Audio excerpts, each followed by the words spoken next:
कर्म असं एक रेस्टॉरंट आहे जिथं ऑर्डर द्यायची गरज नाही. तिथं आपल्याला तेच मिळतं जे आपण शिजवलेलं असतं. माणूस चुका करतो कारण माणूस आहे तो. चुका तर करणारच, पण तो चुकीचा तेव्हा ठरतो जेव्हा तो त्याच्या चुका मान्य करत नाही. निंदकांना घाबरू नका. त्यांना आपल्याविषयी जेवढं वाईट बोलता येईल तेवढं बोलू द्या. त्यांच्यामुळे आपले वर्तन बदलत जाते. ज्याप्रमाणे गल्लीतील 2-4 डुकरं असल्याशिवाय गल्ली स्वच्छ राहत नाही, त्याप्रमाणेच आपल्या अवतीभोवती 2-4 निंदक असल्याशिवाय आपल्या जीवनाचा विकास होत नाही.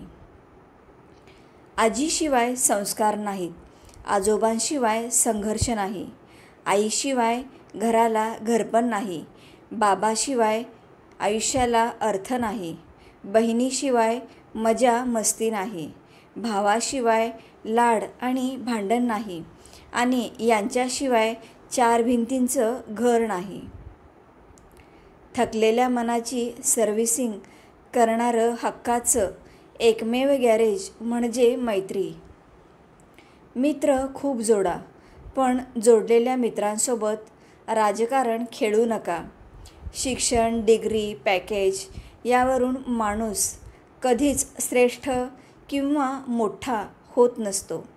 कष्ट, अनुभव व माणुसकी हेच माणसाचं श्रेष्ठत्व ठरवते.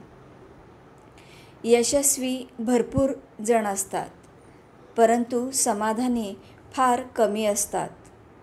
कारण यश हे जरी आपल्या कर्तृत्वाचा विजय असला तरीही समाधान हा आपल्या मनाचा विजय असतो. जो ज्ञानी असतो तो समजून घेतो, जो अज्ञानी असतो त्याला समजावता येतं. पण जो स्वतःचाच शब्द खरा मानणारा असतो त्याला कोणीही समजावू शकत नाही. त्याला फक्त वेळच समजावू शकते. महत्त्व कळले तरच त्याचे मोल आणि वापर कळतो. मग ती व्यक्ती असो की वस्तू, शब्द असो की पाणी. काही गोष्टी सोडून द्यायच्या असतात. सगळ्या धरून ठेवल्या की पसारा होतो, गोष्टीचाही आणि आयुष्याचाही. आनंद देणाऱ्या माणसांना आशीर्वादाचं व्याज मिळत राहतं, मात्र दुसऱ्याला वेदना देणाऱ्यांना जन्मभर तळतळाटाचे हप्ते भरावे लागतात. ऋतू संपल्यावर ही पडणाऱ्या पावसामुळे एक गोष्ट लक्षात येते की गरज संपली की त्या गोष्टीचं ओझं वाटू लागतं. कोणी माझं वाईट करतंय हे ज्याचं त्याचं कर्म, आणि मी कोणाचेही वाईट करणार नाही हा माझा धर्म. कोणाच्याही बोलण्यावरून किंवा सांगण्यावरून माणसांची किंमत ठरवू नका. माणसं ओळखताना स्वतःचा अनुभव वापरा, म्हणजे चांगली माणसे दुरावणार नाहीत. कुणा वाचून कुणाचे काहीच अडत नाही हे जरी खरे असले तरी कोण कधी उपयोगी पडेल हे पण सांगता येत नाही.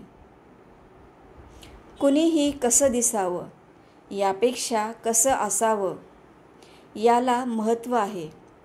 ते शक्य नसेल तर जास्तीत जास्त कसं नसावं याला तरी नक्कीच महत्त्व आहे.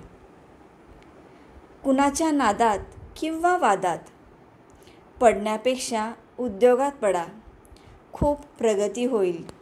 कारण समाजात दुसऱ्याच्या घराला आग लावून स्वतःचे वांगी भाजणाऱ्यांची संख्या जास्त वाढली आहे. अशा लोकांना ओळखा व 4 पावलं दूर राहा. ज्याला दुःखाची जाणीव असते त्याला सुखाची किंमतही असते. म्हणून आपण जे दिवस काढले आहेत त्याची नेहमी जाणीव ठेवावी. सुंदर चेहरा म्हातारा होतो, बलाढ्य शरीर एक दिवस गळून पडते, पदसुद्धा एक दिवस निघून जातं, परंतु एक चांगला माणूस नेहमी चांगलाच राहतो. श्री स्वामी समर्थ.